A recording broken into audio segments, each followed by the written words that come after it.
대인 30쪽에 보면은 원동태의의 무결무여요 하는 부분부터 하겠습니다. 요 한 구절은 내가 칠판에도 써놨습니다마는 원이라는 것은 원만한 깨달음의 경지를 이렇게 표현하고 있는데 진여일심의 지혜를 바로 이제 원으로 표현하고 있죠. 그래서 원동태의요 원만한 진여일심의 지혜는 텅 빈 허공과 같다. 그렇기 때문에 조금 더 결여된 부분도 없고 조금 더 남는 부분도 없다. 그래서 이제 원만한 하나의 그 진여일심의 지혜를 하나의 원상으로 표현하고 있죠. 그래서 이제 중국의 선에서도 시부도 같은 데도 원상을 중심으로 해서 진여일심의 지혜를 하나의 원으로 표현하고 있고 이론상으로도 표현하고 있는데 이 원상으로 표현하고 있는 것은 진여일심의 지혜는 법계일상이요. 기실론에서 이야기한 것처럼 진여법신을 법계와 하나 된 모습이다. 그래서 법계일상이란 말을 이제 표현하고 있거든요. 이걸 다른 말로 한다면은 법계일상이다.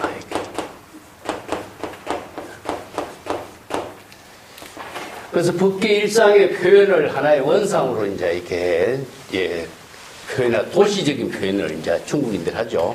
인도인들은 이런 도시적인 표현이 좀 없는데 중국인들은 이 한자 언어 그 자체가 하나의 도형화된 언어예요. 이제 도형화된 언어가 지니고 있는 그 상징성을 가지고 있기 때문에 한자도 전부 다 도시적인 사고고. 그래서 이제 이 법계일상이라고 하는 말은 인도인들은 논리적으로 본다면은 진여법계를 말하거든요.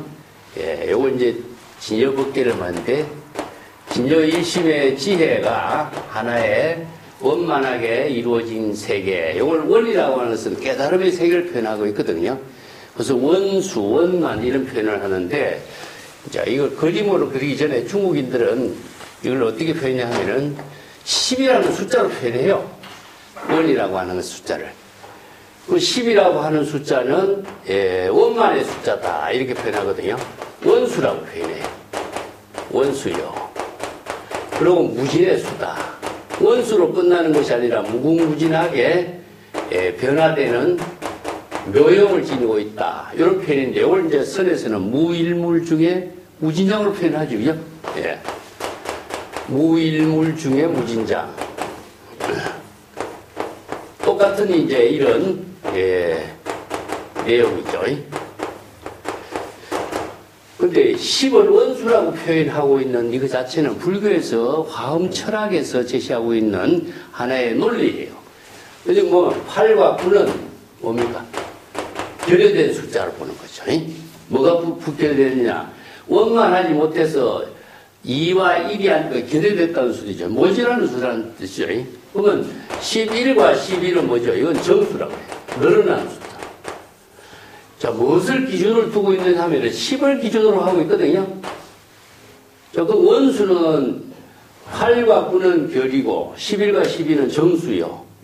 근데 10은 원수요. 무진의 숫자다.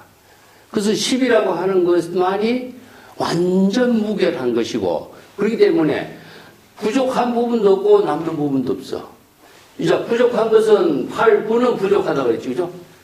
저희 남는 것은 뭡니까? 바로 11과 12는 많은 숫자니까 남는 부분이죠. 이런 표현을 이제 화엄 철학의 사상을 중심으로 해서 이런 논리를 펴는 거예요. 그래서 원만하다라고 하는 원을 어디에다 비유하냐면 허공에다 비유하는 거죠. 그래서 이제 심려 허공이요 이렇게 표현해요. 마음은 허공과 같다. 그래서 이제 어떤 거냐? 평등하다. 허공이라고 하는 것 자체는 자체가 아무것도 없기 때문에 차별 분별심이 없고 부족하고 남는 것도 없고 대상 경계를 분별하는 망념이 없기 때문에 바로 평등으로 표현해요. 그래서 이제 진여는 평등이다 이렇게 표현하거든요. 그래서 우리가 건강경에서도 이 법은 평등하여 높고 낮음에 차별이 없다. 높고 낮음에 차별이 없다든가 뭐 모질하고 남는 차별이 없다든가 옳고 그름, 좋고 나쁨의 차별이 없다든가 똑같은 의미를 지니고 있어요. 그래서 진여일심의 지혜가 원만한 깨달음을 이룬 모습이 마치 태양같이 텅 빈 모습이요. 그래서 이걸 불교에서는 공이라고 해요. 공. 자아의식을 텅 비우니까 우리 진여일심의 지혜는 허공같이 텅 빈 모습이요. 그 빈 모습인 바로 법계와 하나된 모습으로 표현하고 있다. 자, 요걸 이제 지우겠습니다. 그래서 이제 10이라고 하는 숫자로도 표현하고 있고, 법계 원상이라고 표현하고 있는데, 중국인들은 한자 언어를 도시적으로 표현해요. 자, 그 이론상으로 표현합니다. 그래서 중국의 시부도에 와서는, 법계 일상이 이루어진 그 이론상으로 표현돼, 법계 일상은 뭡니까? 시간적으로는 뭡니까? 선을 이야기하고 있죠. 그죠? 자, 3세를 말합니다. 공간적으로 뭡니까? 동서남북, 사유상하, 시방을 말합니다. 그래서 원리가 시방 3세를 법계라고 한다. 그래서 이걸 우리가 세계하고 법계를 다르게 이해하면 됩니다. 보통 우리가 보면은 세계라고 하는 말하고 법계라고 하는 말하고 오해를 하는 경우인데, 이 세계라고 하는 것은요, 대상으로 보이는 세계예요. 보통 우리가 보면은 중생심으로 보는 세계는 세계로 보이는 거죠. 그래서 이제 법계라고 하는 것은 진여일심의 지혜로 이루어진 세계를 말해. 그래서 법이라고 하는 것은 항상 불교에서는 뭡니까? 바로 일심이죠. 그죠? 진여일심이 지혜로 이루어지는 세계는 바로 시간, 공간을 거쳐서 함께 이루어지기 때문에 시방 3세를 통칭하고 있어요. 그런데 이 법계는 진여일심의 지혜로 이루어지기 때문에 이걸 다른 말로 바꾼다면은 3세라고 하는 것은 과거, 현재, 미래라고 하는 것은 대상으로 존재하는 세계가 아니죠. 그렇기 때문에 진여일심이 지금이라는 시간이죠. 공간은 뭡니까? 바로 여기라고 하는 공간이죠. 자, 이것을 지금 여기로 진여일심의 지혜를 이루어지는 그 세계는 자기죠. 열애입니다. 저기. 열애가 이루어지고 있는 지혜를 세계를. 그래서 지금 여기 자기, 자, 어떻게 이루냐? 본분사로 이루어진다. 그래서 지금 여기 자기의 일을 이루어지는 것을 바로 법계 일상으로 이루어지는 세계. 이걸 바로 법계 일상이라고 표현해요. 여기 이제 나중에 보면은 공사상을 가지고, 진여일심의 지혜로 이루어진 세계를 여러 가지로 이제 설하고 있는데, 중생은 대상을 분별하기 때문에 법계 일상이 이루어지지 않죠. 삼매를 이루지 못하는데, 바로 진여일심의 지혜는 지금 여기 자기 본분사를 통해서 진여일심의 지혜로 이루기 때문에 법계를 하나로 이루어요. 그래서 이 시부도가 시방 3세로 이루어지는 세계를 하나의 이론상, 하나의 이론상으로 표현합니다. 자, 법계를 하나의 이론상으로 도시적으로 표현해서, 자, 이걸 시부도, 중국에서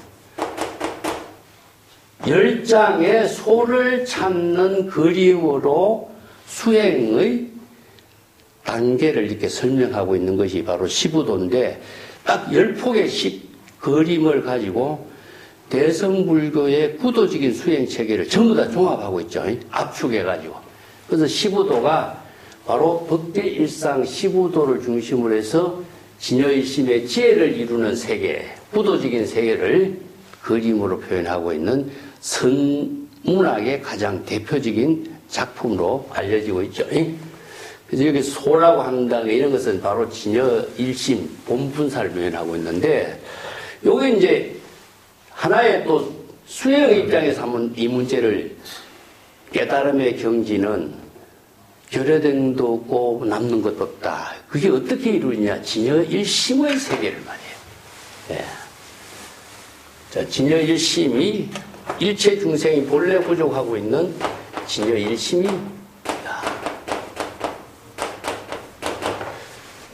그래서 일체 중생이 본래 진여 본성을 부족하고 있는데, 진여 본성을 부족하고 있는 그 작용의 주체를 우리가 진여일심이라고 하거든요.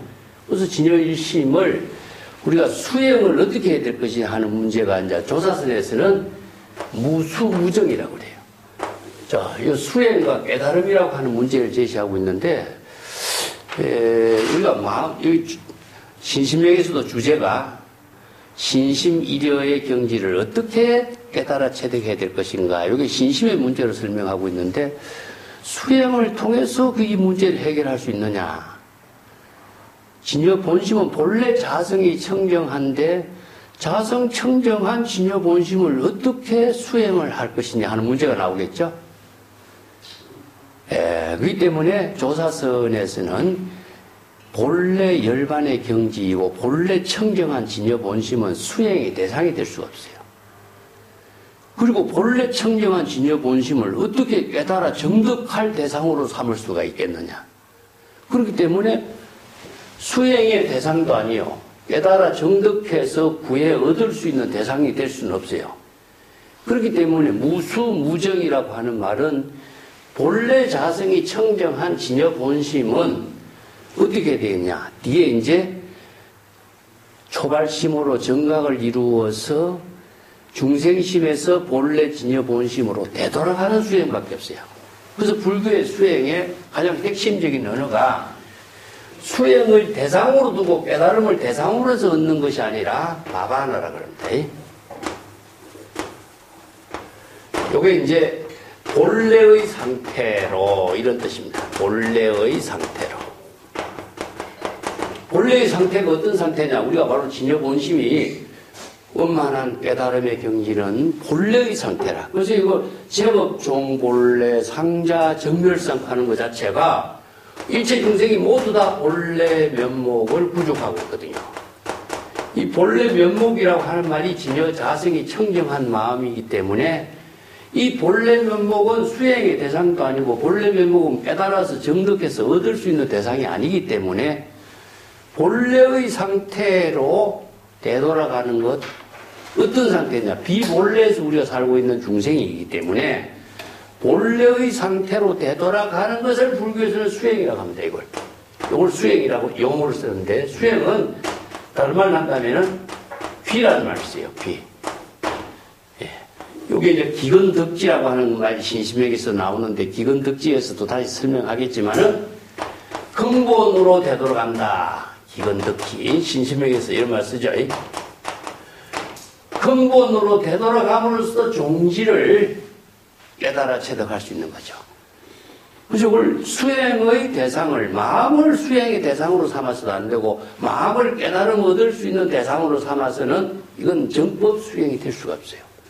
그렇기 때문에 이걸 중국 선성들은 진여 본심을 되돌아가게 하는 것을 도노라고 그래요. 도노.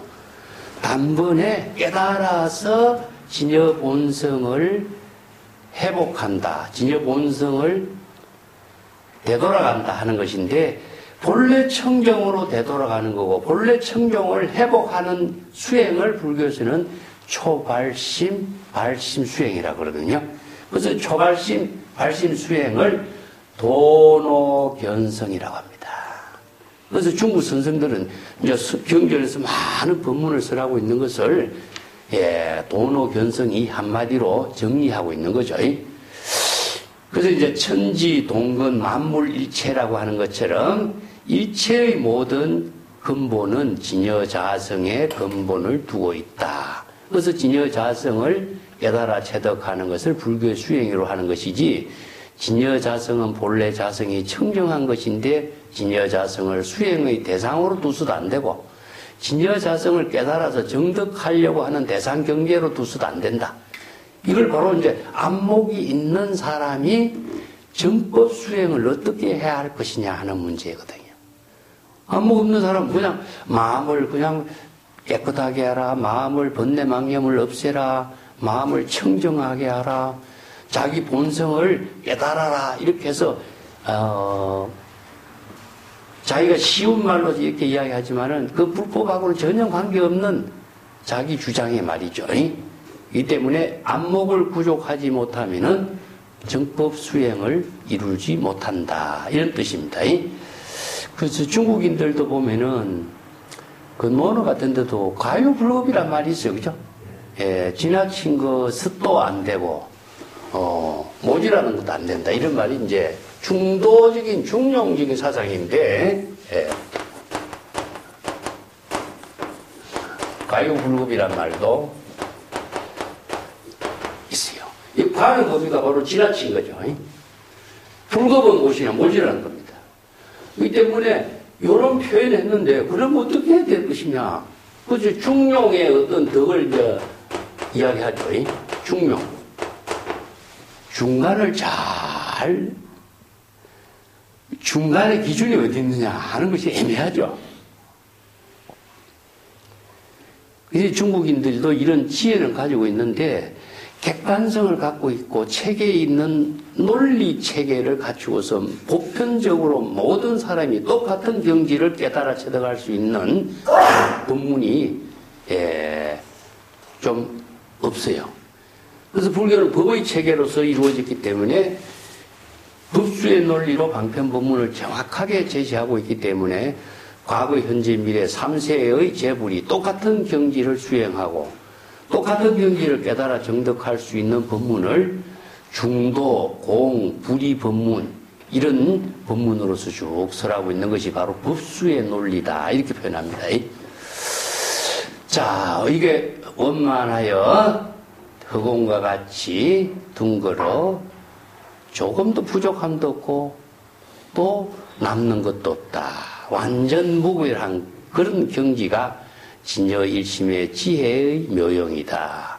그래서 진여일심의 지혜를 자성청정심이라고 하고 본래 열반의 경지라고 이렇게 표현하는데, 이것은 일체 중생이 모두 본래 부족하고 있는 것이기 때문에 이것을 대상으로 얻으려고 해도 안 두고 대상으로서 잘못된 것을 뭐 수리하고 보수하고 닦아서 청정하게 만드는 것도 아니고, 아니면 수행에 깨달아서 한 경지를 다른 데서 얻으려고 해서도 안 된다. 자, 이것은 안목이 없는 어리석은 수행이다. 이런 뜻입니다. 자, 이런 일체 중생이 본래 청정한 진여 자성을 구족하고 있는데, 양유치사여 불이 소위 불이라. 자, 대상 경계에서 진여 자성을 취하려고 하고, 아니면 자의식의 중생심으로 대상 경계에서 취하고 버리려고 분별심을 일으킴으로 인해서 진여 본심, 본래 원만하고 청정한 진여 본심의 지혜를 여여하게 실행하지 못하게 된다. 여기서 양유치사라는 것은 자기 생각대로, 자의식대로 의식이 대상 경계를 취하고 버리려는 분별심을 갖게 되는 것을 말합니다. 그 다음에 소위 불여요. 불여라고 하는 것은 여여하지 못하게 되는 까닭이 거기에 있다. 원인은 거기에 있다. 이런 뜻이죠. 불여라고 하는 말은 여여의 열애의 지혜를 이루지 못하는 것을 말하는데, 여라고 하는 말이 불교에서 또 굉장히 중요한 그 의미를 두고 있어요.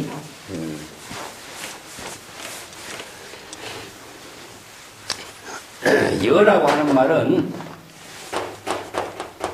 여여와 같은 의미입니다.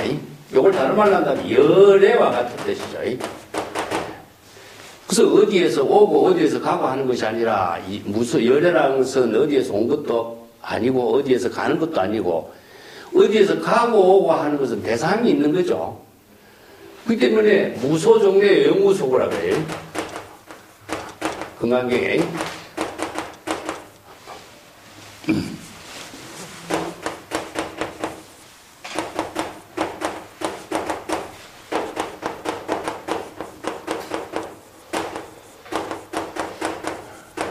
자, 열애라고 하는 말이 어디에서 온 것도 아니고 역시 어디로 가는 것도 아니다 이렇게 표현하거든요. 그러면은 열애란 말이 어떤 의미일까요, 그러면? 우리가 열애 10호 가운데 열애라는 데 진여를 말하거든요. 진여일심이 지혜로 작용하는 것을 열애라고 하는데, 열애라는 것은 궁극적으로 어떻게 해야 되느냐? 어디에서 오는 것도 아니고 어디로 가는 것도 아니라고 한다면은 어떤 것을 말할까요? 자, 가고 오는 것은 대상이 있는 거죠, 대상이. 대상이 있는 거, 목적이 있는 겁니다. 그래서 대상을 두고 있으면 내가 어떤 대상을 향해서 간다면 중생심이 되겠고, 내가 어떤 목적을 향해서 간다면은 내가 어떤 대상 경계를 의식하고 있기 때문에 차별 분별심이 떨어지게 되겠죠. 그렇기 때문에 열애는 대상이 없다. 그렇기 때문에 열애는 뭡니까? 항상 다른 말을 한다면은 지금 여기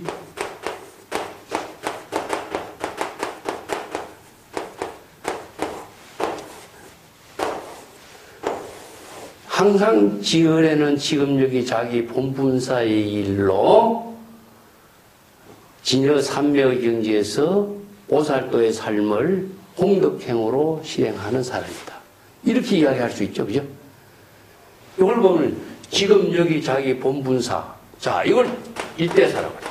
그 법화기에서 어떻게 이야기했냐면은 재벌세존이 이 사바세계에 출세한 의미가 어디 있습니까?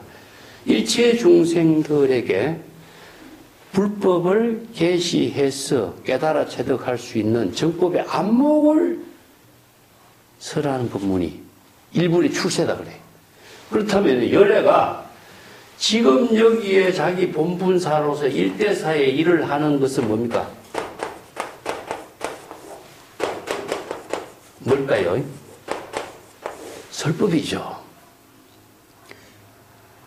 자, 열애가 하는 일은 지금 여기 자기 본분사의 묘용은 지혜로운 삶을 사는 일인데 그것이 바로 자기 자신에게 설법하는 일이다.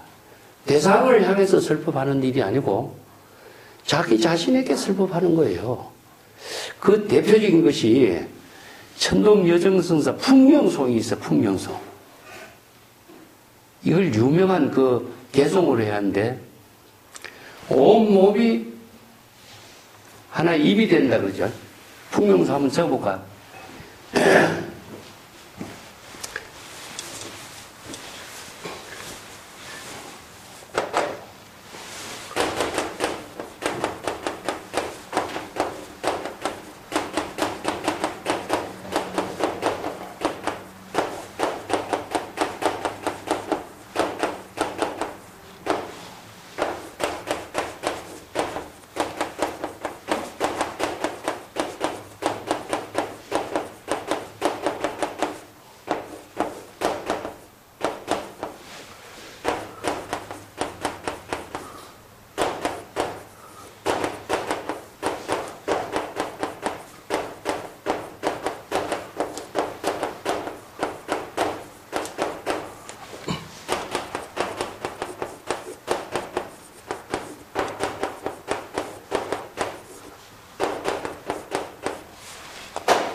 중국의 유명한 천동 여정선사의 개송입니다.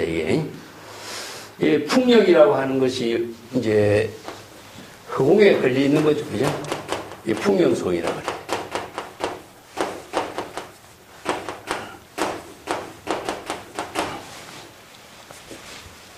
자, 이것을 우리가 열애의 입장을 한번 이 개송으로 같이 이해를 해볼 수가 있습니다. 사찰에 가면은 사찰 전부 다 그 처마에 풍령이 다 걸려져 있죠. 그죠? 그 풍령이 혼신, 온몸입니다. 풍령을 밑에서 보면은 온몸이 뭐죠? 입이 하나의 입으로 돼 있죠. 그죠? 둥근 입만 보이죠? 이게 풍령 그 자체가 온몸이 하나의 입으로 딱 보이기 때문에 입과 같이 닮은 모습이 허공에 걸려 있다. 처마 끝에 걸려 있는 거죠. 그죠? 이걸 허공에 걸려 있는 거예요. 왜 이 허공이라는 말을 쓰느냐 하면은 아까 허공이라는 것은 일체 아공, 법공, 자의식을 텅 비운 경지에. 그러니까 풍령이 허공가 됐다는 것은 풍령 그 자체가 아공, 법공의 경지나 똑같은 거예요. 그 자의식도 없고 대상 경계도 없어. 그 풍령 그 자체가 허공과 같이 마치 마음이 허공과 같은 모습과 똑같은 모습을 이게 비유한 거예요. 그러면서도 동서남북 어느 쪽에 불어오는 바람이든지 간에 자식도 없고 대상 경계를 분별하는 무신무사의 경지에 있는 풍령이기 때문에 관계를 하지 않아요. 이거 불관이라고 씁니다. 이 불관이라고 써요. 불관리라고 쓰는데 불문 똑같습니다. 예, 동쪽에 불어오는 바람, 서쪽에 불어오는 바람, 남쪽에 불어오는 바람, 북쪽에 불어오는 바람. 자, 자기가 허공처럼 아공, 법공이 경지이기 때문에 자식도 텅 비우고 대상 경계도 텅 빈 상태이기 때문에 동서남북 어느 쪽에 바람이 불어오더라도 풍령은 관계하지 않아. 그냥 무심하게 자기 할 일만 하고 있어. 있던 한결같이 여여하게. 여기 한결같이가 뭡니까? 바로 여여인데, 여여. 자, 열애. 한결같이 누구에게? 자기 본래인을 향해서 반야를 설한다. 여기 타가 무엇이냐면요, 자기 본래인입니다. 자, 여기 남에게, 부처님이 남에게 설법한다. 이건 부채불이 아니에요. 대상을 두고 설법하지 않습니다. 그렇기 때문에 재불열애가 지금 여기 자기 본분사 일대사로서 출세해서 설법하는 것 자체는 누구를 위해서 설법하는 목적이라든가 대상이 없어요. 결국 누구에게 설법하냐? 자기 자신에게 설법합니다. 이 중국 선성들의 선문답을 자문자답이라고 해요. 예, 자기 자신에게 문제를 제시하고 자기 자신에게 대답하는 겁니다. 자, 여기서 풍령이 한결같이 자기 자신의 본래인에게, 타라고 하는 말은요, 이제 중국 선생들은 이 거자라도 표현하고 있고, 자기 본래인을 이렇게 지시대명사로 표현합니다. 예, 자신의 본래인에게 반야의 법문을 설하고 있다. 어떻게 설하고 있느냐? 찌리링찡, 찌리링찡. 이렇게 풍령에 울리는 소리를 이렇게 표현합니다. 자, 온몸이 허공처럼 텅 비었어. 아공법공의 경지, 허공과 같은 경지가 된 풍령이 어떤 방향이 불어오는 바람에도 관계없이 한결같이 자신이 지금 여기 자기 본분사의 일로서 설법을 하고 있어. 어떤 설법을 하고 있냐? 반야의 지혜의 법문을 설하고 있는데, 어떻게? 지리링찡, 지리링찡. 이 풍령이 종을 울리는 것 같아. 이 종 소리를 뭡니까? 바로 듣는 것이 자각이죠. 그죠? 예. 우리가 사찰에서 종을 울린다, 풍령의 소리를 울린다 하는 것은요, 법음을 울리는 겁니다. 법음을. 자, 재불열애의 설법은 법음을 설하는 겁니다. 법음을. 여기서 법음을 여기서 반야의 지혜라고 표현했는데, 여기서는 자기의 주장이 있는 말이 있다면 이건 설법이 아니고, 자기 주장으로서 누구에게 말을 한다는 것은 이건 설법이 아니에요. 그래서 반야의 지혜의 법문을 한다 하는 것은 반야의 지혜를 깨달아 채도하도록 여시 설법하고, 반야의 지혜를 여시 암문하면은 반야의 지혜를 깨달아치기 위해서 곧 열애의 지혜를 체득하는 경지가 같이 이루어지겠죠. 그래서 여시설법, 여시아문이 이심전심으로 이루어지는데, 그것이 바로 반야의 지혜를 설하는 법문을 통해서 반야의 지혜를 깨달아 체득하는 경지를 이루는 거죠.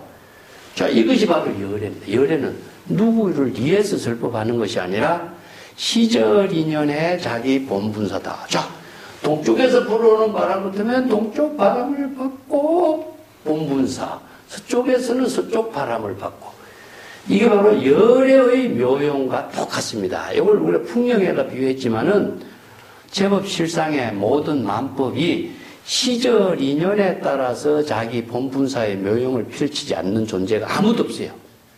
자, 이 경지를 불교에서는 바로 진여일심이 지혜로 이루어지는 법문이다. 그때 치사 선택하는 중생의 번뇌 망심이 없다면은 여여한 진여일심의 지혜를 이루게 되는데, 좌우식으로 대상 경계를 분별하게 된다면은 진여 본심의 지혜가 여여하게 작용하는 경지를 이루지 못한다. 이런 표현이죠. 그래서 불여는 바로 여여불, 열애의 경지를 이루지 못한다. 이런 표현입니다. 그 도노요문에도 이제 이런 법문을 해놨는데, 여여함이란 본래 자성의 번뇌 망념으로 동요되지 않고 마음이 본래 청정한 진여 일심이기 때문에 여여인 것이다. 그래서 이 금강경에도 우리가 열애자 제법여의요. 일체의 모든 제법과 여여하게 지혜로 작용하는 뜻이기 때문에 자아의식이 들어갈 수 없죠. 그래서 여기에 비유가 아주 재미나게 잘 됐죠. 그죠? 풍령이 허공에 딱 걸렸는데, 마치, 자아의식을 텅 비우고 대상 경계도 비운 무신무사의 경지라. 다른 말로 한다면은 아공, 법공의 경지가 되었기 때문에 동서남북 어느 방향의 바람이 불어오더라도 상관하지 않고 자기 지금 여기 시절 인연에 따라서 수연성이라 본분사의 묘용으로 풍령을 울리는 일을 하는데, 그 풍령 울리는 일을 누구에게 하느냐? 자기 자신이 자기 자신에게 하는 일이에요. 그렇기 때문에 여기서 이걸 잘못 이해한다면 누구를 타인을 위해서 반야를 설한다 이렇게 번역하면 이건 안 돼요. 타인을 위해서는 아니에요.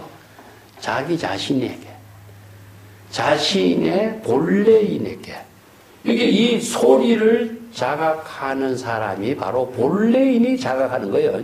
이걸 이제 풍경소리라든가 종소리라든가 이걸 우리 관세음보살 이거는 통이라고 그러잖아요. 그죠? 예. 자, 불교는 모든 것이 법음을 다 듣는 겁니다. 법음을 듣고 깨달음을 이루는 수행을 제시해 놨어요. 관세음보살 연불을 하면서 연불을 하는 그 소리를 진여 본심이 듣고 자각하게 될 때 원통을 이루게 돼요.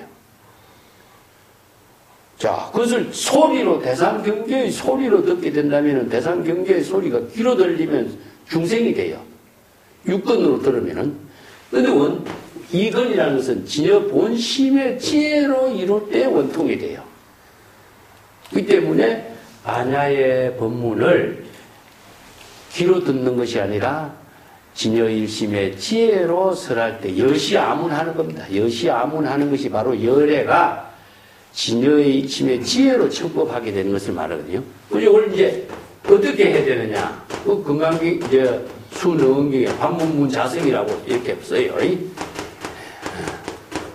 그래서 법화경에 관세음보살 공품에서 관세음보살의 그 연불 수행 법문을 설했는데 이것이 많은 사람들이 오해가 생기고 잘못 이해할 수가 있어가지고 수능경에서는 이거는 통을 이루는 법문을 이렇게 정리를 해줘요. 자, 관세음보살이라고 하는 그 소리, 종소리를 들리는 것을 우리가 귀로 듣습니다. 그 소리를 처음에 귀로 다 듣거든요. 귀로 듣는 소리를 되돌려라. 이 반이라고 하는 자체는 아까도 얘기했지만 불교에서는 본래로 되돌리는 겁니다. 예, 반이라는 글자는 반자와 같아요. 뒤에도 우리가 나오겠지만은 해방반조하라 이런 말 쓰거든요. 예, 비춤을 되돌이켜라 이 반조란 말 쓰는데 이 반자도 똑같 마찬가지로 되돌이켜라. 아니면은 중국인들이 반상합도란 말 씁니다.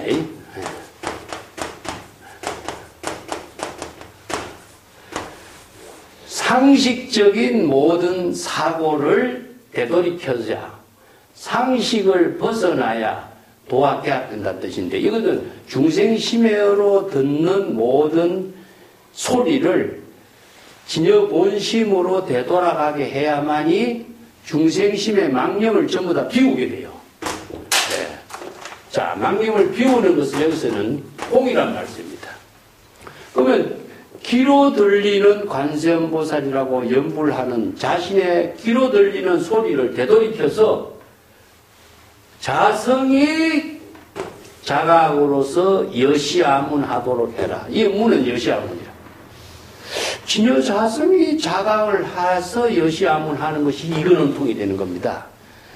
중생이 자기가 귀에 들리는 소리를 아무리 들어봐 이근원통이 이루어지지 않고 진여삼매가 되지 않고 연불삼매도 안 되고 그냥 대상경계의 소리밖에 안 들려. 우리가 종소리나 풍령소리를 아무리 반야의 법문 제불의 설법을 자신이 귀로서 듣고 자기가 생각으로 이해한다면은 이건 여시아문이 안 돼. 그냥 사량 분별만 생겨 언어의 분별심만 갖고 있는 거예요.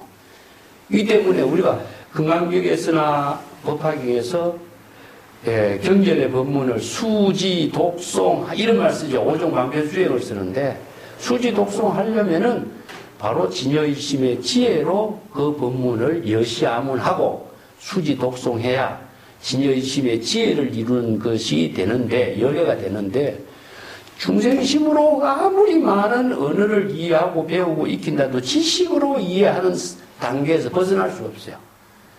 지혜로 정지나 실지를 깨달아 정득하는 지혜는 되지 못한다. 이런 의미거든요. 그래서 불교의 수행에서는 지식과 지혜의 문제가 어떻게 수지 독송을 통해서 깨달음으로 전향시킬 것인가 하는 것이 중요한 하나의 내용입니다. 그러면 지혜와 지식을 어떻게 지식은 전부 다 의식의 대상 경계입니다. 언어를 우리가 경전을 아무리 많이 알고 있어도 지식으로 알고 있는 것은 지혜가 전향되지 않아요. 그 지식은 은설상, 명자상, 의식의 대상 경계에 걸려있는 지식에 불과하고 지혜는 무엇이냐? 지금 자기 본분사의 작용으로 이루어져야 돼. 제가 지난번에 도에 대해서 이야기했죠. 도에 대해서. 무심이 도다. 이거 지식으로 알고 있는 겁니다. 총목시도 눈에 부딪히는 것 자체가 다 도다. 아, 도가 일체체에 들어왔다고 하는 사실을 아는 그 수준에 불과해. 근데 세 번째 제자는 어떻습니까? 손 치면서 문을 뛰어나가죠. 그 뭐냐? 은설을 초월해서 도의 작용이 지혜로운 삶으로 이루어진 경지를 체득한 사람이라. 그래서 언어를 초월하는 경지에서 이루어지는 것이지 언어를 지식으로 알고 있는 경지에서는 지혜가 이루어지지 않아요. 그래서 우리 금강경이나 반야심경을 아무리 언어로 많이 알고 있더라고 하도 지혜로 전향하는 힘을 갖지 못한다면은 여시아문으로 신수봉행이 이루어지지 않는 거죠. 자, 이게 불법 수행, 사유법 이런 말을 쓰는데 사유라고 하는 말이 요새 이제 우리나라 국립중앙박물관에 가면은 그 미륵 방가 사유상을 전시해 놓은 사유의 공간이라고 하는 그 장을 마련했다고 나도 신문을 통해서 봤는데 그 우리나라의 동양 문화, 불교 문화에, 한국 불교가 전통 문화에서 가장 내세울 수 있는 것이 무엇이냐 하면은 사유하는 힘을 제시하고 있습니다. 근데 불교인들이 정말 사찰에서 사유의 문화, 사유를 통해서 지혜를 이루는 문화, 지혜를 통해서 재물 열애의 경지를 이루는 그 본문을 제시하지 못한다면은 불교의 본질이 무엇인가? 이것은 본분을 잃어버린 거죠. 이 때문에 사유를 한다 하는 것은 지식을 지혜로 전향하는 힘입니다. 물론 언어를 모르면은 사유를 할 수가 없어요. 그렇지만은 사유를 하려면은 언어를 가지고서는 한계가 있는 거죠. 법을 알아야 돼요. 자, 여기에서 진여일심법을 통해서 지혜로 전향하게 하는 법을 알지 못하면은 우리가 아무리 많은 언어를 갖고 있더라도 사유가 없어요. 여기 일체일심조입니다.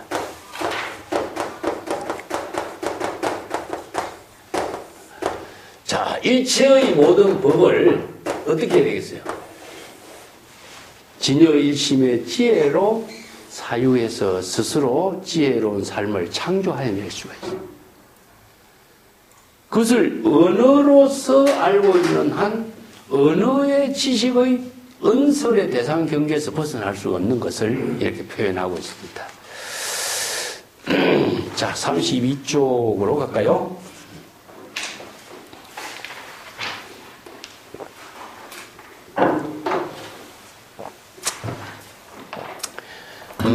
막추유연하고 물주공인하라. 이 구절도 상당히 우리가 주목해서 신신명에서 우리가 공부해야 될 부분입니다.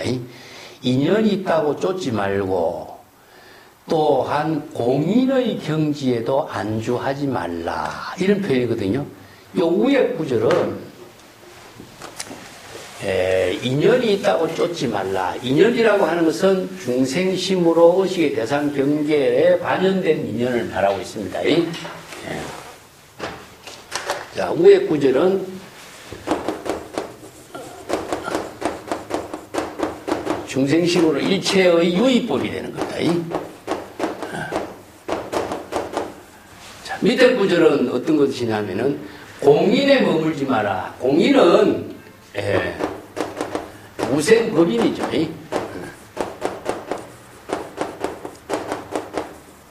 무생법인이라는 것은 깨달음의 경지를 말해요. 반야의 지혜를 주는 깨달음의 경지인데 이것은 무의법을 말해요.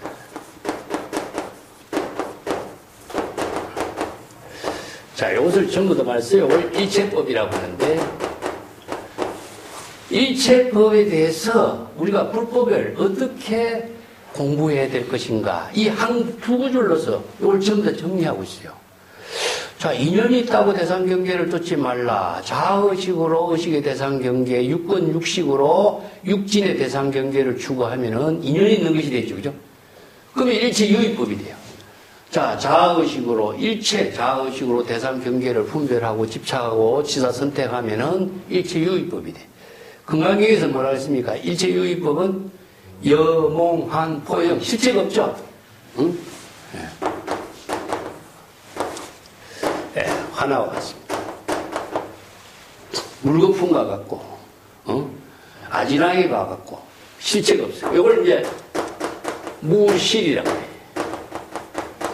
실체가 없다. 이렇게 표현하죠. 그죠? 이걸 이제 공이라고 표현하는데, 공의 비유로 하나라고 표현해요. 금강경에서 이걸 무실이라고 표현해요. 자, 일체유의법은 실체가 없어. 왜냐? 의식의 분별심으로 일어나고 있는 것은 환상과 같아. 허공의 꽃과 같은 거죠. 그죠? 그렇기 때문에 인연이 있다고. 중생은, 자기가 인연이 있으니까 전부 다 그것이 다 좋은 일이라고 생각하고 그걸 추구하고 있어요. 그것도 좋은 쪽만 추구하려고 하죠. 그죠? 그러다 보니까 대상 경계에 집착하고 분별하고 집착하기 때문에 거기서 전도, 몽상, 착각이 일어나는 그래서 업을 짓게 되는 생사윤회한 업장이 된다. 이런 말입니다.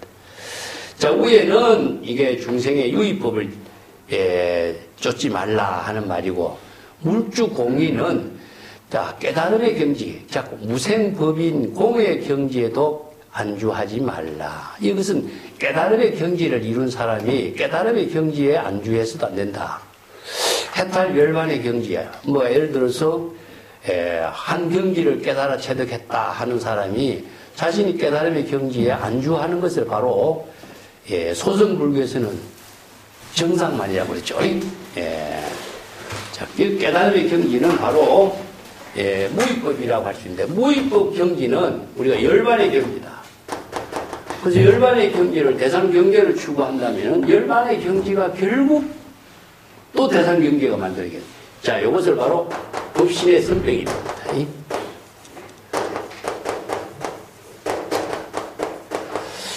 소승불교에서는 이것은 정상만이라고 하고 아만이라고 하는데, 선성들이 한 경지를 깨달았다 주장하는 사람들이 종사병이라고 그래요. 종사병. 앞에 우리 신병에 대해서도 공부를 했죠. 신병, 성병 하는데 여기서 공병입니다. 공병. 한 깨달음의 경지를 이루었다. 이거 병으로 표현해. 법신의 선병. 그 항상 일규의 한 함정에 빠졌다. 이렇게 표현해요. 항상 일규. 깨달음의 경지를 이뤘지만은 깨달음의 경지에 함정에 빠져서 거기서 헤어나지 못하는 것이기 되기 때문에 결국 유의법에 집착하는 것이나 깨달음의 경지에 집착하는 것이나 똑같이 대상 경계가 되겠죠. 자, 이것이 바로 이제 법신의 하나는 유의법의 문제점, 하나의 무의법에 안주하는 문제점. 요거는 이제 일체 중생의 문제점이지만 이건 수행자의 문제점이에요. 그래서 이성 수행자가 아니면 보살의 수행자들이 전부 다 이런 문제점을 모두 다 어떤 문제점이냐, 안목이 없기 때문에 생긴 문제점이라. 그래서 일체법을 보는 안목이 뭐가 필요하죠? 불기변입니다. 선에서는 이걸 정법의 안목이라고 그래요. 정법의 안목이 없이 참선 수행하게 되면은 중생의 차별 분별심에 떨어지는 문제가 생기고 아니면은 깨달음의 경지에 안주해서 죽어버리는 법신의 선병의 문제가 또 생긴다 이거죠. 그래서 이 두 문제를 여기 신심명에서는 유의법에도 집착하지 말고 무의법에도 집착하지 말라 이렇게 표현해요. 자, 여기에서 일체 유의법에 집착하지 않는 경지, 요걸 경지를 어떻게 했냐? 열반의 경지보다도 반야경이 나옵니다. 열반의 경지보다도 더 수성한 한 법이 있다고 주장을 한다고 해도 열에는 역시 열반의 경지, 깨달음의 경지도 하나와 같다라고 설하리라. 이런 말이 나와요. 그러면 열반, 해탈, 깨달음이라고 하는 세계는 실제로 존재하는 세계입니까? 자, 무의법의 경지, 무생법인의 경지, 깨달음의 경지, 열반의 경지, 해탈의 경지가 실제로 존재하지 않죠. 자, 중생의 유의법도 존재하지 않지만은 재불의 깨달음의 경지, 열반, 해탈의 경지도 실제로 존재하지 않습니다. 그렇기 때문에 대상으로 두면 불경계도 실제로 존재하는 세계가 아니라. 그래서 이 정법의 안목을 갖추지 못한 사람은 자, 중생심에서 벗어나서 깨달음의 경지에 이룬다면 깨달음의 경지가 자기가 그 한 경지를 이룬 것처럼 자기는 깨달음의 경지에 살고 있는 것처럼 주장하는 사람이 얼마나 많아. 이게 바로 문제는 무엇이냐. 일체법의 바로 볼 수 있는 안목이 없으면은 한쪽은 비웃지만 한쪽에서 망립에 빠져 있는 모습이 드러나게 돼요. 그래서 신심명에서는 아주 짧은 구절이지만 이 문제점들을 바르게 제시해서 바른 지혜의 안목을 갖고 수행할 수 있는 법을 설하고 있어요.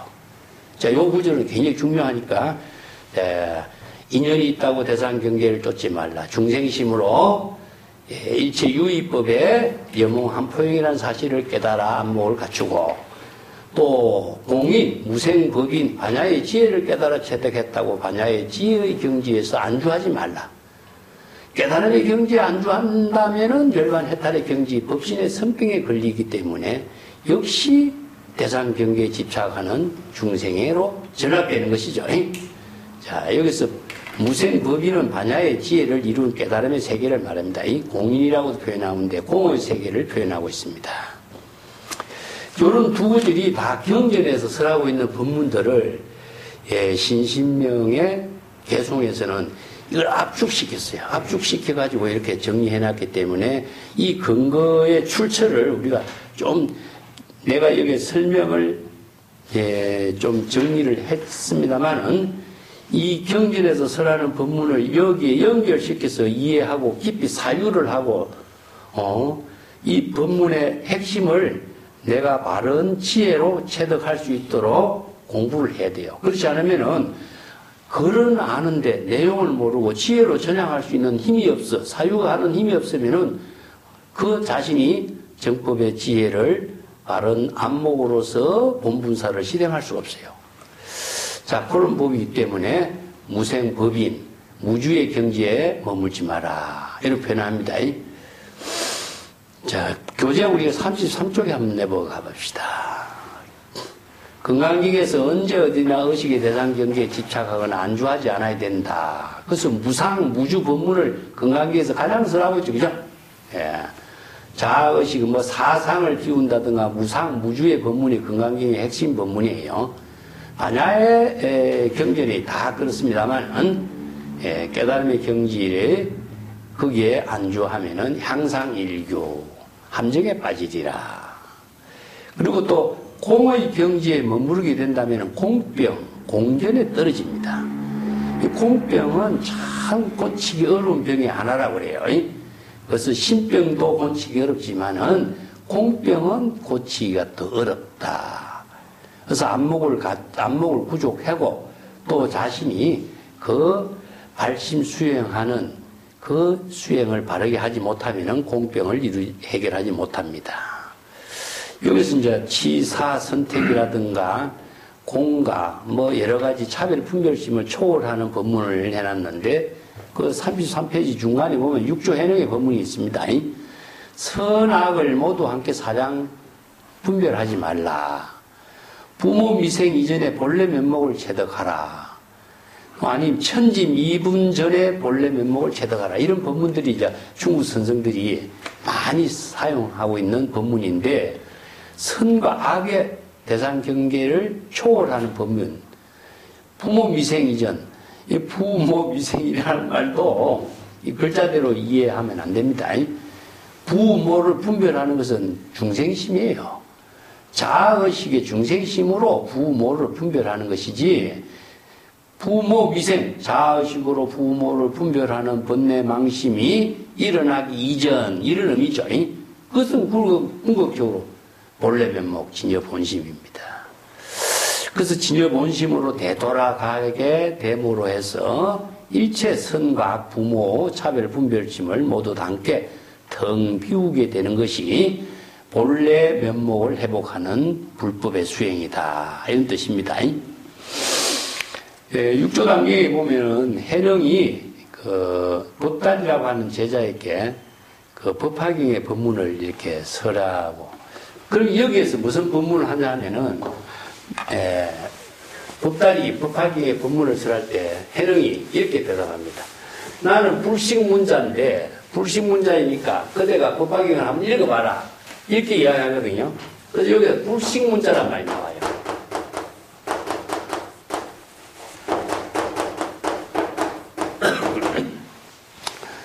그래서 6조 단경에 보면은 해능이 글자를 모른다.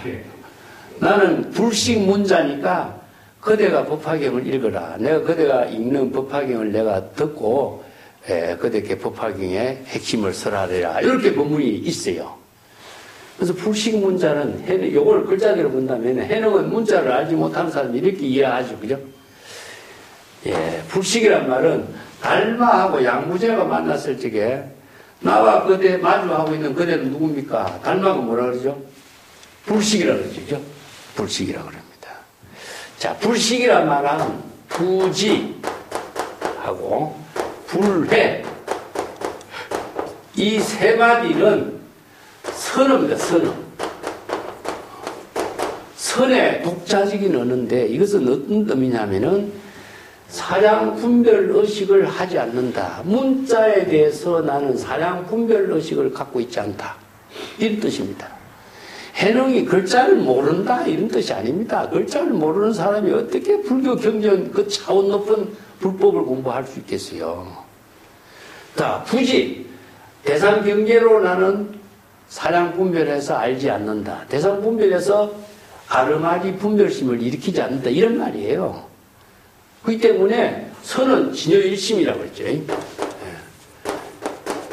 진여본심의 지혜로 나는 살고 있는 나는 어느 문자를 대상경계로 분별하지 않는다. 그렇기 때문에 그대가 어느 문자를 경계에 설하고 있는 법문을 읽어봐라. 내가 그렇다면은 법문의 법화의 그 근본 핵심을 내가 바르게 설하리라. 이렇게 이야기하는 거예요. 근데 육조 단경의 모든 책들이 다 이 글을 가지고 육조 회능은 글자를 모르는 사람이다. 글자를 모르는 사람인데 참선수행에서 깨달아서 도인이 되었다. 이렇게 이야기하죠. 그 무식한 사람이 하는 소리입니다. 정말로 무식한 사람이 불교를 무식하게 만드는 것이 돼요. 이거는 정말 잘못된 것이죠. 예.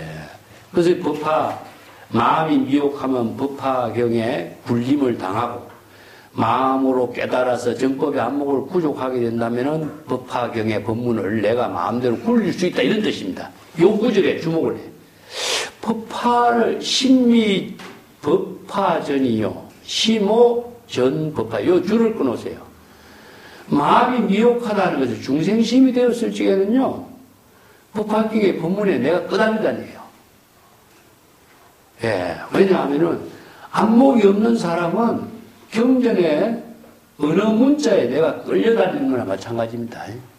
여기서 마음이 미혹하다는 것은 바로 바른 일심의 지혜를 갖추지 못하고 정법의 안목을 갖추지 못했을 때 하는 이야기고, 여기서 심호전법하는 마음으로 깨달아서 정법의 안목을 갖추게 되면은 법화경의 법문을 내 마음대로 방편의 지혜로 내가 마음대로 활용할 수 있다. 이런 이야기입니다.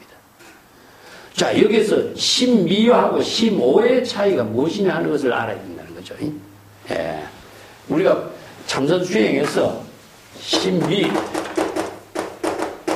심오 이런 말을 쓰는데, 그래서 미혹과 깨달음이거든요. 미혹은 무엇에 대한 미혹입니까? 중생심으로서 미혹이 생긴 거죠. 그죠? 중생심으로 미혹이 생길 때는 대상경계의 어느 문자, 경전의 대상경계의 어느 문자에 내가 속박돼가지고 끌려다니는 거예요. 은설상에 집착해버리고. 그렇지만은 심호, 마음으로 깨달아서 뭘 깨달았겠어요? 불법의 대의를 깨달은 겁니다. 불법의 대의를 깨닫게 되면은 불지경이 생겨요. 정법의 안목이 생긴다는 거죠. 정법이 안목에 생김으로 해서 일체의 은설은 방편의 지혜로서 내가 마음대로 활용할 수 있는 거죠. 이건 지혜예요. 자, 여기서는 은설에 미혹한 것은 언어에 내가 속박당하는 것이고, 안목을 갖춤으로 해서 방편의 언어를 자신의 지혜로 언제 어디서라도 자기 본분사로서 마음대로 쓸 수 있는 능력을 갖게 되는 거죠. 자, 이 점을 바로 심미와 심오로 표현하거든요. 우리 경전의 본문도 마찬가지. 이거 법화경 갖고 이야기하고 있지만은, 반야신경이나 건강경이나 우리가 안목이 없는 사람은 언어에 계속 헤매는 겁니다. 아, 이거 이 말이 맞은가, 저 말이 맞은가, 이게 헤매는 거예요. 안목을 갖춘 사람은 어땠습니까? 아, 이 법문이 바른 지혜로 어떤 법문인가 정확하게 판단해서 자신의 본분사로서 방편의 지혜로서 경전의 법문을 실행할 수가 있는 거죠. 이 때문에 안목이 없는 사람의 말은 많은 사람들을 또 미혹하게 만든다, 이런 뜻입니다. 우리가 반야신경에 뭐 색적시공, 공적시세가 아무리 알아요. 그 안목이 없는 사람은 언어에 헤매면 평생을 헤매요. 그 한 구절 제대로 이해 못하고 죽는 사람이 얼마나 많아요. 자, 34쪽에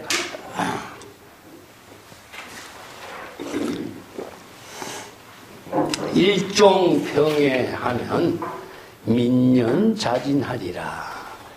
자, 일종은 한결같은 1이라고 하는 숫자가 방편의 언어로서는 근본을 의미를 두고 있습니다. 불교에서의 모든 언어들이 방편의 언어로서 표현하고 있기 때문에 방편의 언어가 지시하고 있는 지시어가 있어요. 그래서 이제 일종, 진여일심이죠. 진여일심으로 되돌아가서 평등심을 유지하게 된다면은, 이 평해라는 것은 평등심으로 유지하게 된다면은 마음이 평안하게 되는 거죠. 그죠? 이걸 일종평해, 이런 말. 이걸 이제 다른 말로 번역한다면은, 일종은 한결같이 여여하게 진여일심의 지혜로 평안한 경지를 이루면, 이런 뜻이죠. 민연자진이라. 모든 번뇌망념은 모두 저절로 다 소멸된다. 진이라고 하는 것은 없어진다, 그런 뜻이고, 민연이라고 하는 것은 다 소멸된다, 이런 뜻입니다. 근데 이건 어떤 의미냐면은, 진여 본심을 회복하면은 여러 가지 다양한 중생의 차별 분별심은 저절로 소멸된다, 이런 말이에요. 그 중생심일 때는 굉장히 많은 복잡한 여러 가지 번뇌망념으로 갈등이 많았지만은 진여 본심으로 되돌아가게 되면은 수없이 많은 번뇌망념들이 없애려고 하지 않아도 저절로 다 없어지게 된다, 이거죠. 자, 요게 기실론에서도 진여 본심으로 되돌아가면 망념은 저절로 소멸된다, 이런 법문을 해요. 그래서 불교 수행이 여기에다 핵심을 두고 있어요. 번뇌 망념을 대상으로 수행하는 것이 아닙니다. 이걸 잘못하는 사람은 번뇌 망념을 없애려고 없애려고 수행을 하고 있어요. 이거 바로 뭐냐? 불법의 대의를 모르는 사람은 불법의 근본을 모르고 수행하면 이런 오류가 평생 있어요. 안목을 갖춘 사람은 진여 본심을 회복하면은 근본 진여 본심의 지혜를 체득하면 일체의 모든 번뇌망념은 저절로 다 소멸된다는 사실이다, 이런 표현이죠. 자, 정도가에서도 이런 말을 씁니다. 취하지도 않고 버리지도 않고, 이 치사 선택을 모두 다 초월하는 것은 중생심을 비우는 것이고, 일종은 진여본심으로 되돌아가는 것이죠. 이걸 다른 말로 한다면은 발심수행입니다. 그래서 불교의 모든 수행은 발심수행으로 다 이루어져요. 자, 어떻게 되돌아갈 것이냐? 어떻게 진여본심을 회복할 것이냐? 이건 발심수행밖에 없어요. 그래서 망념을 자각하는 발심수행에 의해서 진여본심을 회복하면은 수없이 많은 번뇌 망념은 다 저절로 소멸하게 된다. 요번에 그 가운데 써놨습니다만, 망념이 곧 소멸하면은 진여법신의 지혜가 이루어지고, 현수법장은 일념의 망념이 일어나지 않으면은 부처의 지혜가 이루어진다. 이 말과 똑같아요. 우리가 중생심하고 불심하고가, 똑같이 하나로 이루어져 있습니다. 그래서 불교의 심, 중생, 불심, 이 세 개는 차별이 없다 그랬죠. 그래서 진여본심이 중생심으로 일어나게 된다면 불심은 없어요. 그래서 중생심이 일어난다면 어떻게 되겠어요? 바로 진여본심으로 되돌아가게 하는 수행을 하는 것이 뭐냐? 발심이죠. 발심 수행 말입니다. 그러면 중생이 심을 발심 수행을 하면은 진여본심으로 발심과 동시에 진여본심과 불의로 이루어지거든요. 그래서 초발심과 정각이 함께 이루어지는 거죠. 그렇기 때문에 중생이 심을 그러면 어떻게 본래의 불심으로 되돌아갈 것인가? 바로 여기 있습니다. 열쇠가. 불지경입니다. 안목이 없으면은 중생심을 진단할 수가 없어요. 의사가 그 환자의 병을 진단하지 못하면은 환자의 병을 치료하지 못하는 거랑 똑같은 거죠. 그래서 일종 평해를 이룰 수 있는 그 경지는 발심수행이다. 발심수행을 하게 된다면은 일체의 모든 번뇌 망념은 저절로 다 소멸되게 된다. 이 본문을 일종 평해면 민연자진이다. 이렇게 설하고 있습니다. 자, 일종이란 말은 여기에서 이제 일량, 일여, 일미, 일해 이런 표현, 일이라는 숫자를 쓰는데 제1의제라고도 표현하지만은 바로 근본, 본래 그런 의미를 1이라는 숫자로 표현하고 2라고 하는 숫자는 중생의 차별의 세계를 그렇게 표현하고 있습니다. 그래서 이제 차별에서 본래 평등으로 되돌아가는 것을 바로 일종평해 이렇게 표현합니다. 평해는 중생심의 미혹과 불안이 모두 소멸돼서 진여본심의 지혜를 이룬 경지, 이걸 평이란 말 쓰는데 이 평이라고 하는 것은 평등심을 말하거든요.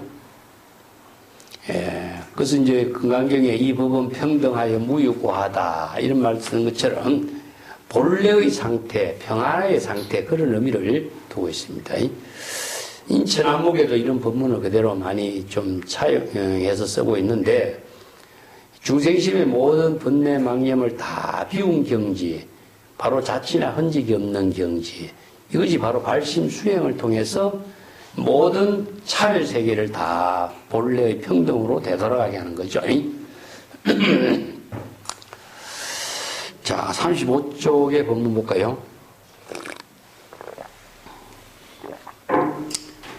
지동 기지하고 지갱 미동이라. 이 지라고 하는 것은요, 번뇌 망념이 다 정지된 상태. 그 지동, 움직임이 정지되고 본래로 되돌아가는 것. 그리고 지갱 미동, 망념을 정지시키려고 하면은 망념은 더욱더 미동, 많아지게 된다. 움직임이 더욱더 많아지게 된다. 이런 말이거든요. 뒤에 신신명에 보면 지동, 무동이라든가 동지, 무지라든가 이런 말로 또 설하고 있는데 지라고 하는 것은 번뇌 망심이 다 거친 상태를 이렇게 지로 표현해요.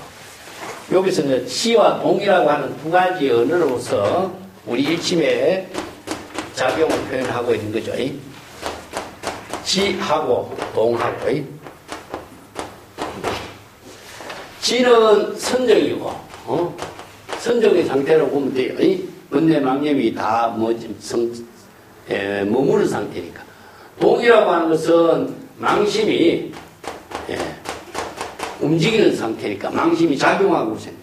그 망심을 안정시키는 것이 선정이고 움직임을 정지시키는 것이 바로 선정이라고 생각하는데 그 일심의 작용이 움직이게 하려면 어떻게 되죠? 망심을 정지시키려면은 정지시키는 마음을 정지시키려고 하면은 할수록 더 망심이 많이 일어나게 되겠죠. 그죠? 예. 그래서 이 법문을 어떻게 수행해야 될 것이냐 하는 것이 이제 심동이라든가 망심을 다 비우는 것은 어떻게 했느냐. 망심을 대상으로 수행하면 안 된다 하는 사실이죠. 그 선과 악을 대상으로 수행하면 절대 선과 악을 해결할 수가 없어요. 불교 수행에서. 예를 들어서 모든 다른 종교에서는 악을 멀리하고 선으로 되돌아가려고 하는 수행을 하고 있어요. 악을 멈추고 선으로 되돌아가는 것이 바로 모든 종교의 미덕이라고 생각해요. 그렇지만은 선이라고 하는 것 자체를 악을 멈추고 선이 되려면 선이 뭡니까? 또 대상 경계가 돼요. 이 때문에 선과 악은 항상 대립관계로 있어요. 이것이 어느 한쪽을 선택한다고 해도 어느 한쪽의 상대적인 차별 경계를 벗어날 수가 없어요.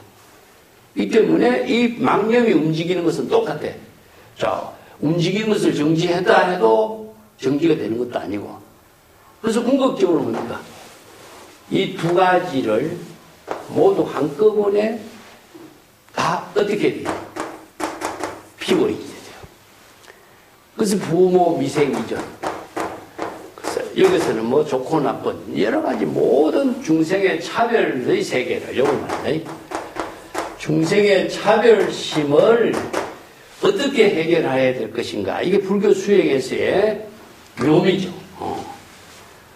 차별심을 대상으로 수행을 해서는 불교가 수행이 안 돼요. 차별심을 비우는 것이다. 선과 악, 부모, 동지 이것을 모두 한꺼번에 비워야 돼요. 그래서 이제 선악을 모두 도막사량하라. 이게 도자를 말씀입니다. 도막사량하라. 한꺼번에 사량 분별하지 마라. 이렇게 표현해요. 근데 말은 이렇게 했는데 구체적으로 어떻게 될지 모르죠. 그 6조 단계에 보면은 선악을 모두 도막사량하라. 이걸 어떻게 해야 될 것인가? 안 나와요, 해답이. 그래서 이 궁극적으로 뭐냐? 비운다. 근데 공이라는 법문을 떡 설해놨는데 반야신경의 모든 것이 공이죠. 그죠? 근데 공은 그러면 어떻게 비워야 되느냐? 이 문제가 또 해결이 안 나와. 마음을 비워야 되는데 어떻게 비웁니까? 마음을 대상으로 비우려고 해보세요. 비워지는가? 이 문제도 해결이 안 되죠. 그래서 화엄경에서 이 공의 구체적인 실천법을 유심의 부문으로 설해놨어요. 공의 구체적인 실천법을 유심으로 설해놨습니다. 일체유심조 이 법문이 나와요. 그러면 일체유심조로 공의 법문을 그럼 어떻게 실천해야 되는가? 초발심으로 정각을 이루는 법문이 나와요. 그래서 발심 수행이 초발심으로 정각을 이룰 때에 공이 되는 것이고 일체의 모든 차별 대상 경계가 비워져요. 이 때문에 이 대성불교가 공사상을 제시했더라도 공사상의 구체적인 실천의 내용은 화엄경의 법문을 통해서 이것을 더욱더 체계화시켜 주었고 발심 수행을 중심으로 해서 열반경에서 이 문제를 전부 다 종합해 줘요. 그래서 이 맥을 정확하게 불교 수행법을 이해하지 못하면은 언어는 알아. 반야심경의 색조시공 공주시색도 알고 건강경의 법문들, 내용들, 구절들을 외우는 것은 알아. 그렇지만 구체적으로 사유해서 지혜로 전향하게 하는 힘을 체득하지 못한다면은 경전 공부의 의미가 반쪽밖에 안 되는 거예요. 핵심을 모르는 거죠, 핵심을. 글자는 아는데 지혜를 이루고 지금 여기 재물 열애의 경지로서 본분사를 이룰 수 있는 공덕행의 묘용을 실행할 수 있는 힘이 없어. 그래서 유심의 법문이 구체적으로 초발심입니다. 그래서 신이 도움 공덕모, 아까 신심명례 첫 번째 시간에 이야기했죠. 초발심으로 정각을 이룬다. 신이 도움 공덕모를 이루는 것은 일체 유심조 법문하고 이루어져 있어요. 이것이 바로 궁극적으로 중생의 힘을 비워졌을 때에 진여 본심이 이루어지는 겁니다. 자, 초발심으로 정각을 이룰 때에 공의 실천이 이루어짐과 동시에 중생심이 비워지고 진여 본심을 회복하게 되죠. 이게 바로 신심이 되는 거죠. 신심을 만들고 신심을 만들어서 얻으려고 하는 것이 아니라 이 신심이 바로 진여 본심의 지혜가 신심인 겁니다. 바로 발심 수행을 통해서 이루어지는 그 경지가 바로 깨달음을 통해서 이루어지는 그 상태를 신심이라 그래요. 자, 다른 말로 합시다. 열애가 되고 재불경계가 되고 신심이 되고 똑같죠? 해탈 열반의 경지가 되고 이거 똑같은 언어를 이렇게 표현하고 있는 거죠. 이 지동지지라고 하는 말도 망념을, 중생의 망심을 자기 생각대로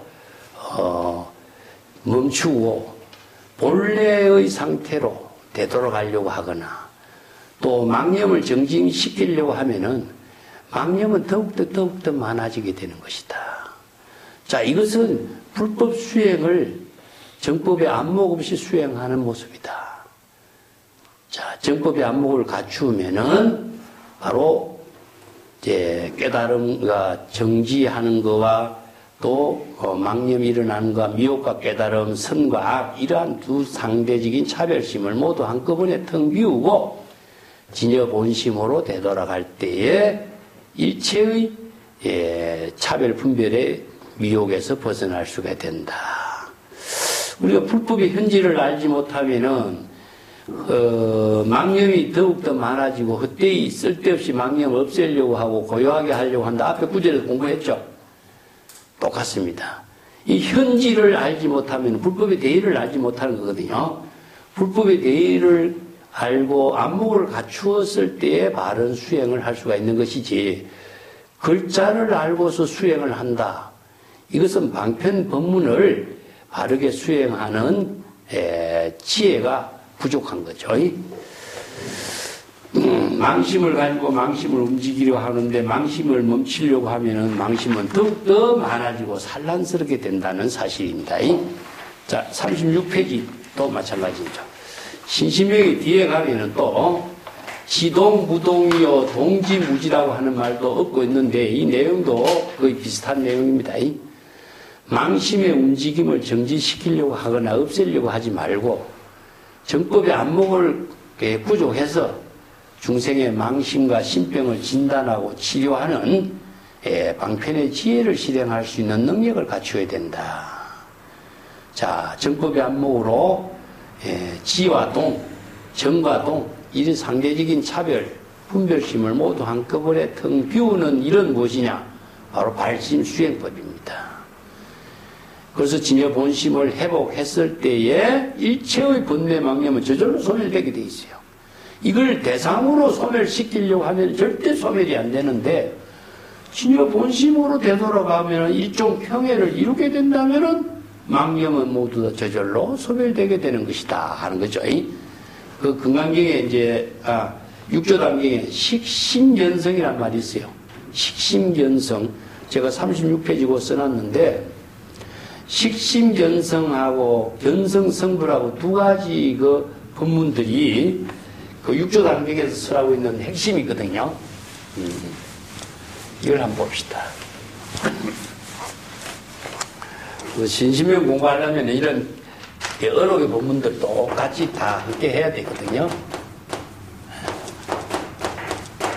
식심견성. 네. 견성성불.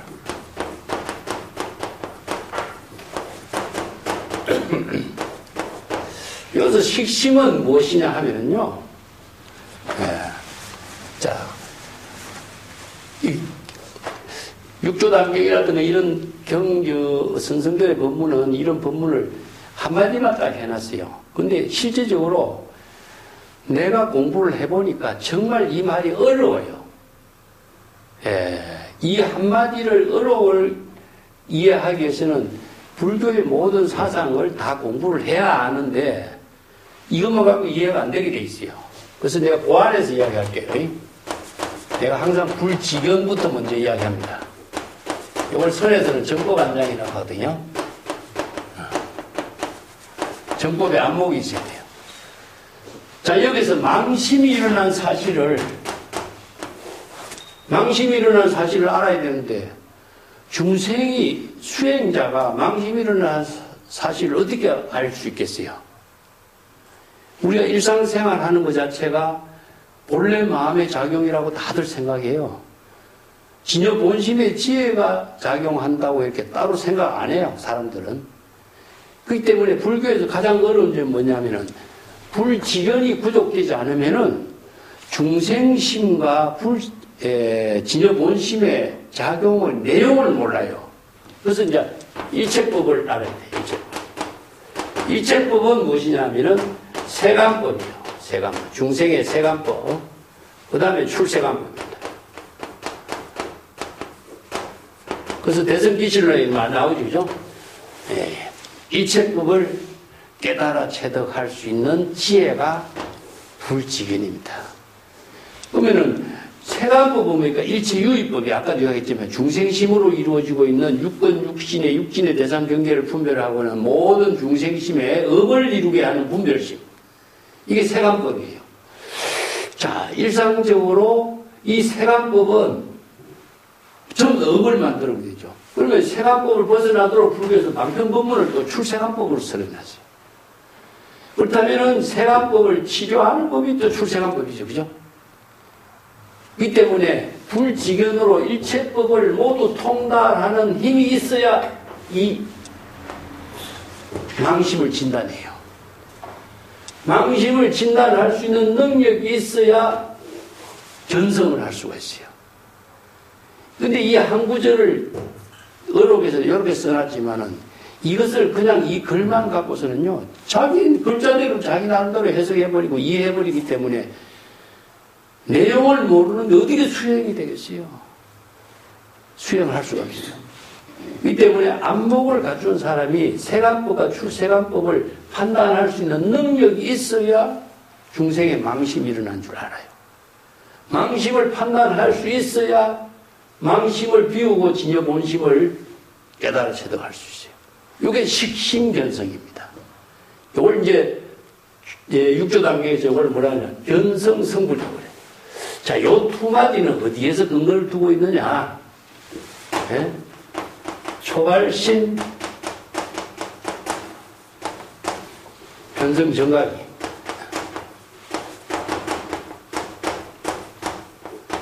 이 본문은 똑같습니다. 초발심시 변성정각이죠. 자, 식심견성이 초발심이고 변성성불이 정각이에요. 이걸 다른 말로 한다면 발심수행이죠. 그죠? 그래서 화엄경에서 초발심시 변성정각이라고 하는 말을 중국 선성들은 불성사상으로 이렇게 표현해요. 왜냐? 열반경의 법문을 중심으로 해서 중국의 선불교가 불성사상을 중심으로 해서 수행법을 제시해놨거든. 예, 그래서 이걸 초발심시 변성정각도 마찬가지, 식심변성도 마찬가지. 불지견이 구족되지 않으면은 망심을 할 수 없어. 의사가 환자의 병을 진단하고 치료할 수가 없어요. 안목이 있어야 망심을 진단하고 발심 수행을 하고 있어요. 여기서 식심은 무엇이냐? 바로 망심을 다 비울 수 있는 힘입니다. 견성은 무엇이냐? 바로 진여 본심을 회복하는 지혜가 작용해요. 그렇기 때문에 선에서는 저 말을 저렇게 압축해서 줄여가지고 이야기했는데 내용은 경전의 법문을 토대로 해서 이루어졌기 때문에 경전의 법문을 토대로 해서 수행법, 안목을 갖추지 않고서 자, 선성들은 그걸 알고 있기 때문에 쉽게 선하였지만은 어록은 정말 압축한 법문들이 많아서 초보자들이 공부하고 이해하기 어렵습니다. 예. 그 신심리의 구절도 그런 부분이만 해. 그것은 제가 36페이지 거기에다가 강경에서 초발심이 정각이라고 설한 법문에 의거해서 선에서는 발심 수행의 방편 법문으로 발초 참현, 발진 견불, 예, 파진 출경이라고 써요. 이걸 또 파진 출경. 예. 여러 가지 법문을 씁니다. 파진 출경이라고 써요. 이건 이제 번뇌망령을 타파하고 진여일심의 지혜, 여여한 진여일심의 지혜를 제시하는 거. 이거 보면 초발심 정각이란 말을 똑같아요. 발초참현. 이 발초참현이라고 하는 것도 원래 풀이라고 하는 것은 번뇌망념을 표현합니다.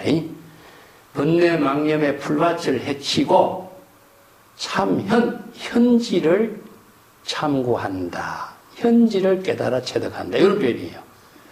발진견물도 마찬가지. 번뇌망념의 중생심을 다 파헤치고 부처의 지혜를 깨달아 체득한다.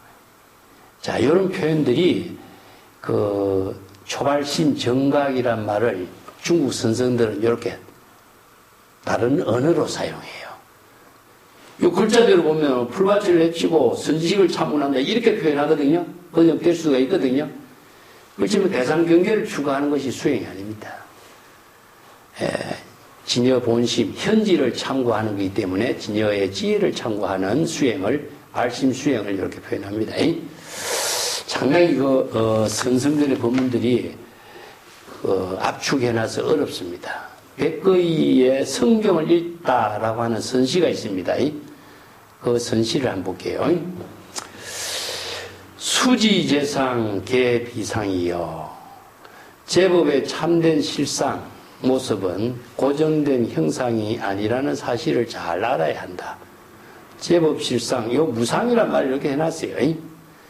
약주무여 각유열하다. 만약 깨달음의 경지에 머무르게 되면은 도리어 중생이 되리라. 무여의 경지에 이 머무른다면 유여가 된다. 이런 뜻이거든요. 은하망은 일시려야 방편 법문의 말까지 텅 비워야 일대사의 경지를 요달할 수가 있으니 몽중설몽 양중허로다. 꿈속에서 꿈을 설하니 이중으로 허망한 짓이로다. 꿈 그 자체도 허망한 거지, 그죠? 그 가운데 또 꿈을 설하니까 허망한 거죠. 근데 이게 무슨 말이냐 하면은 선성들의 법문을 몽중설법이라 그래요. 왜 이런 표현을 했겠어요? 참 실체가 없는 말로서 진실을 깨닫게 하게 하는 말을 이렇게 표현해요. 몽중설법이라 그럽니다.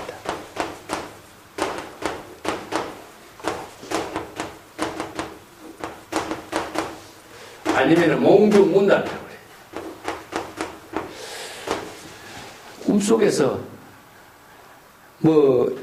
인생의 일장춘몽같이 이야기하지만 꿈속에서 설법하는 거지 꿈속에서 대화를 하는 것과 같다.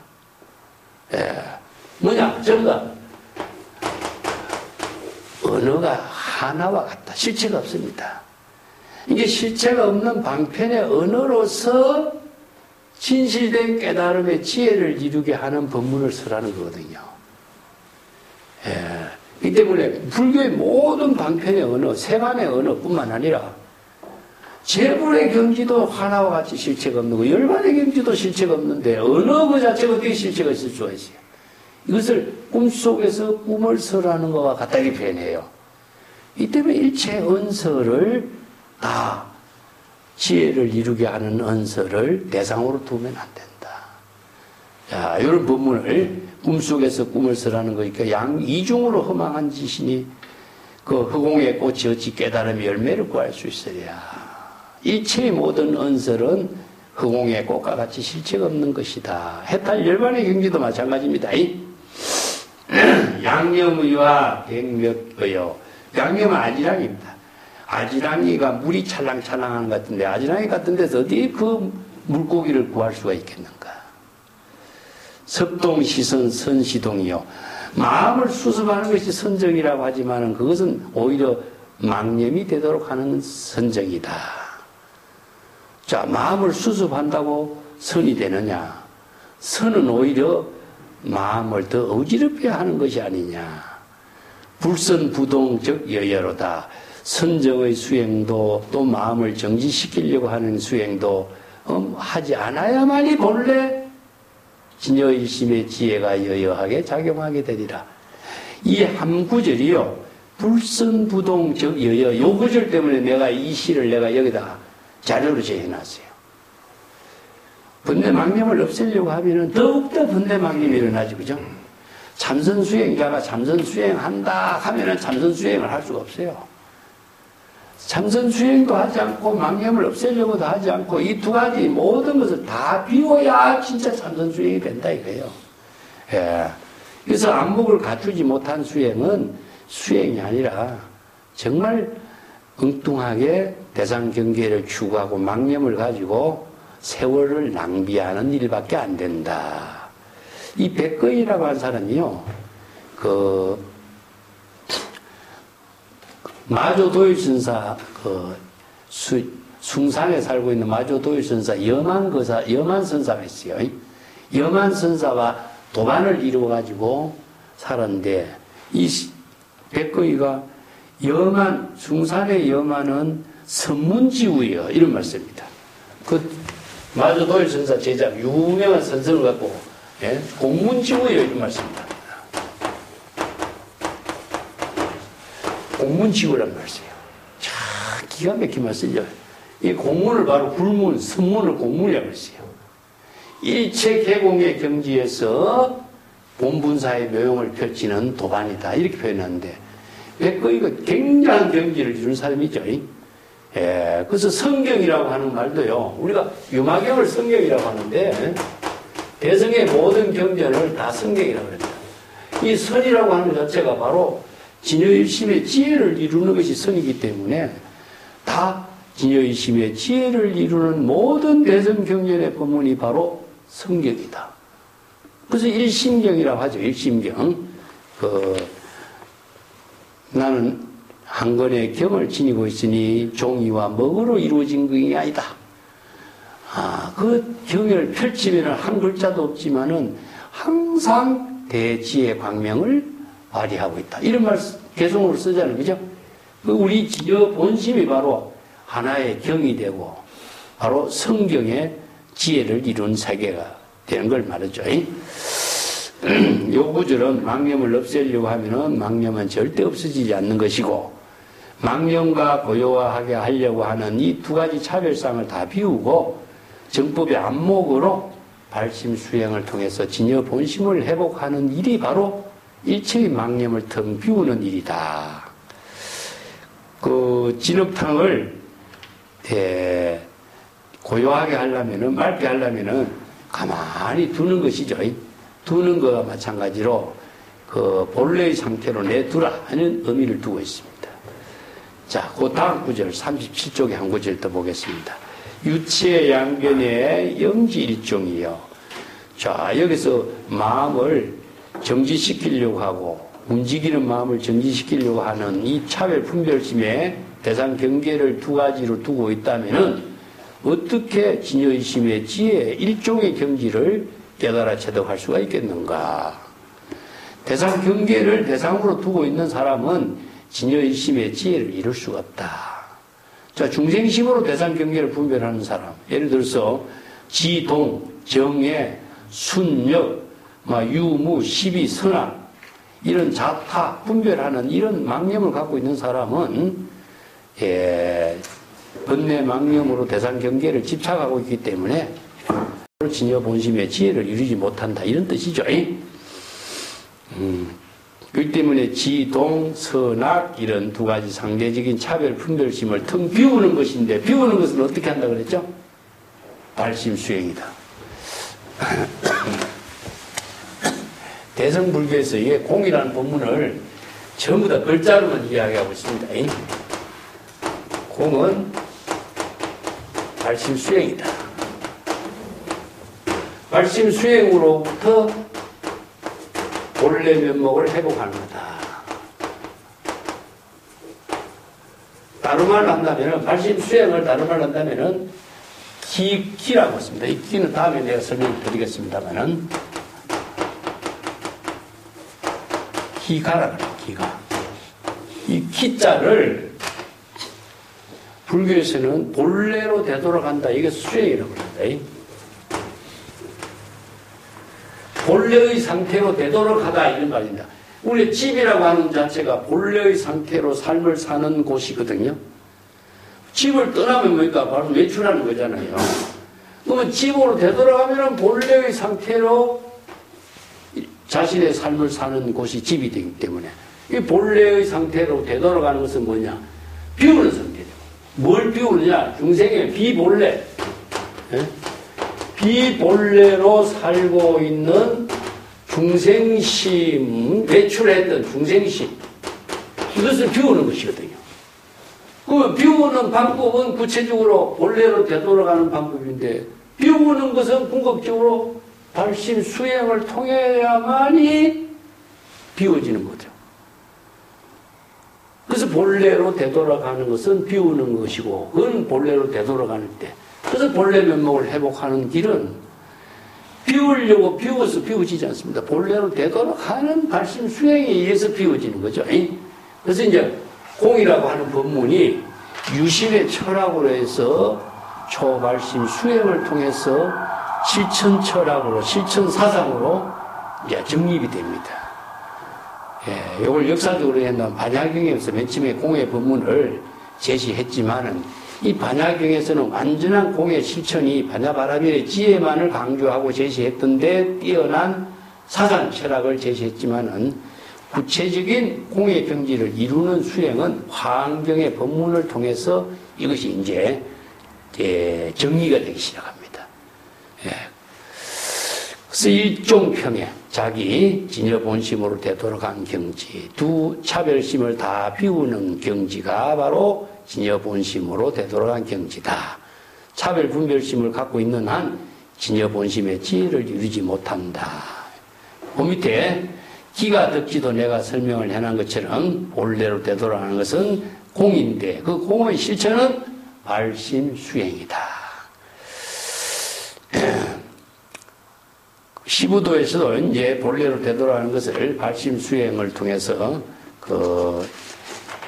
여덟 번째 텅 빈 공의 세계를 표현하고 있죠. 일종불통임의 양처실공이라 일종이란 말이 주제가 됐죠. 그죠? 진여본심입니다. 진여본심의 지혜를 깨달아 통달하지 못하면은 진여본심의 지혜를 체득하지 못하면은 이 통이라고 하는 것은 통달하고 깨달아 체득하다 두 가지 의미를 두고 있습니다. 통달해야만이 그 경지를 자유자재라고 실행할 수 있는 능력이 갖추게 되죠. 그죠? 일종의 불통하면은 진여본심에 통달하지 못하면은 양처에 실공하리라. 양처라고 하는 것은 중생심으로 분별하는 두 가지 차별 대상 경계입니다. 자, 차별 대상 경계, 선과 악 어느 한쪽을 선택해도 또 차별 대상 경계를 모두 다 지혜를 상실해버리죠. 여기서 공이라고 하는 것은 지혜로 이루어지는 모든 공덕을 다 상실한다. 지혜는 진여의심의 지혜로서 이루어지는 것이거든요. 이걸 이제 내가 아까도 얘기했지만 지식과 지혜라고 하는데 선과 악을 이해하는 것은 지식이에요. 그러면 선과 악을 모두 다 지혜로 바꾸려면 어떻게 되겠어요? 선과 악을 모두 다 비워야만이 진여의심의 지혜로 이루어지거든요. 근데 선, 악을 모두 다 사량 분별하지 말라 하는 것은 지혜를 이루도록 하라는 뜻이거든요. 선과 악을 어느 문자나 지식으로 이해하고 있는 한 지식의 대상 경계, 언설의 대상 경계로 갖고 있는 중생심의 분별심이 작용하기 때문에 지혜는 이루어지지 않아요. 그래서 두 차별 분별심을 갖고 있는 한 진여 일심의 지혜는 잃어버린다. 지혜를 잃어버리니까 공덕을 상실하는 거죠. 그래서 지혜는 지금 여기 자기 본분사에 공덕을 해양하는 힘. 이게 바로 불교에서의 공덕의 해양이라는 것이 바로 언제? 본래 면목의 지혜가 공덕이죠. 그죠? 공덕을 해양하는 것 자체가 대승보살도인데 이 해양을 목적으로 해양하는 것이 아니라 이 공덕은 상구보리와 하와중생으로 이루어지거든요. 상구보리는 궁극적으로 발심수행인 것이고 하와중생은 뭡니까? 지금 자기 본분사예요. 이걸 다른 말을 한다면 자, 상구보리를 어떻게 하나? 응? 또 정리해 볼까요?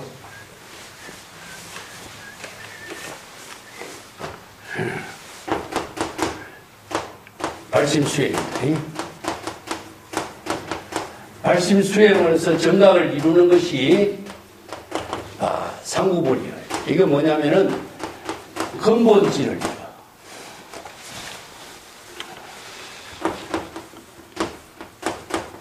진여 본심의 회복한 거죠. 하와중생은 어떻게 하냐?